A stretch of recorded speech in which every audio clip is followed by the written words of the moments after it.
Three senators on Thursday made a bipartisan push aimed at blocking a proposed $650 million weapons sale to Saudi Arabia.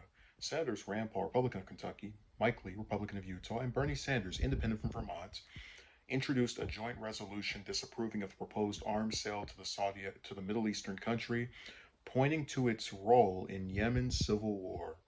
The joint resolution seeks to block the sales of items and services including 280 air-to-air missiles, 596 LAU, 128 missile rail launchers, containers, support equipment, spare and repair parts, and logistical support services.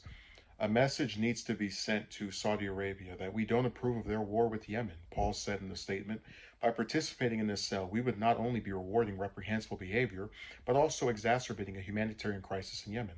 I urge Congress and the Biden administration to consider the possible consequences of this sale that could accelerate an arms race in the Middle East and jeopardize the security of our military technologies. As the Saudi government continues to wage its devastating war in Yemen and repress its own people, we should not be rewarding them with more arms sales, Sanders said in a statement.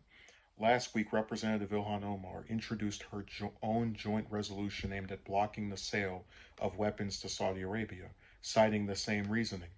It is simply unconscionable to sell weapons to Saudi Arabia while they continue to slaughter innocent people and starve millions in Yemen, kill and torture dissidents, and support modern-day slavery, Omar said in a statement.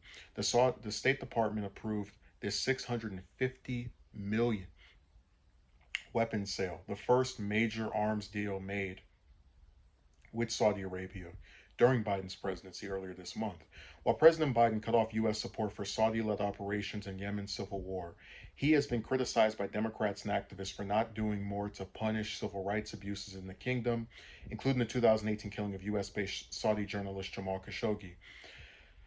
So I have a lot to say about this resolution. And first of all, I should just say that I've had plenty of issues with Rand over the past year with just stuff he said on the domestic front. But things like this remind me of why he's one of the few Republicans I still speak favorably of to some extent, because he's one of the few that, no matter who's been president, actually tries to do something about Yemen. Um, to give some backstory, because there are always those people who haven't seen my content on this before, the Saudi government has a blockade in Yemen after being upset that the government they were allied with got overthrown by the Houthi rebels. And this blockade prevents food from coming in. They're starving people to death. They bomb hospitals. Just complete carnage and terrorism, right? But since they're allied with the U.S. government, they get away with it. And I always try to explain to people that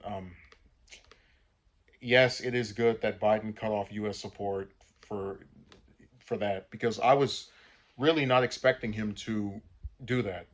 This is the same man who was vice president under the President Obama, who started our support for this literal genocide. But when you look at his actions outside of that, so, this big, huge arms sale that's literally going to help reinforce them in that country and continue in their reign of evil, it's the same effect. Oh, we're not going to have our, we're not going to officially support you, but we're still going to sell you the things that will allow you to kill more innocent people. Um, and it's another example of how when you see Biden talk about, oh, human rights and restoring the American soul, they don't buy any of that trash. It's like, imagine if this was North Korea or Iran that was bombing some innocent group of people because a government they were friends with got overthrown. You would see Biden and the rest of these Democrats and some of these Republicans in an uproar. How can they do something so inhumane? But Saudi Arabia is one of two governments, along with the one in Israel, that get these weird plot armor defense excuses for acting like maniacs and monsters.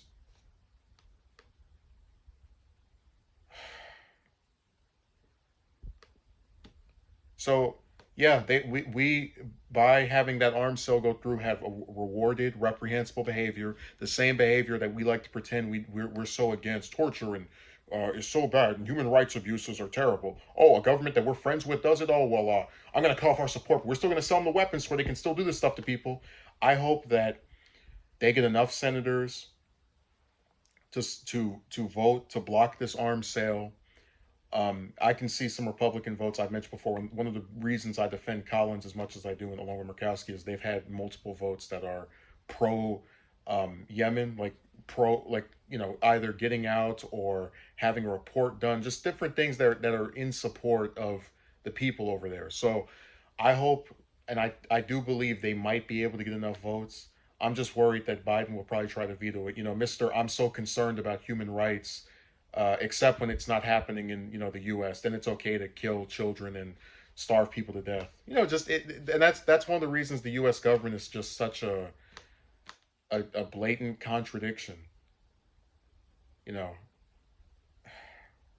but I do have some hope that this bill will pass because there are multiple Republicans that aren't Rand or Mike who will support um, anti-war positions like getting out of just pro Yemen stuff such as this. So in addition to getting out, they also will support blocking arms sales. Talk about how it's aiding that the Saudi Arabia government in committing that genocide. But I am worried about Biden and his cronies.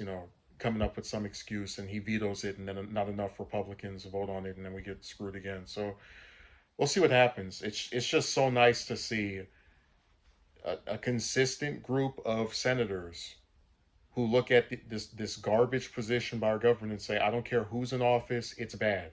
These same three did the same thing when Trump was in power, and they're repeating it with Biden, and I'm very happy about that because it shows they're consistent.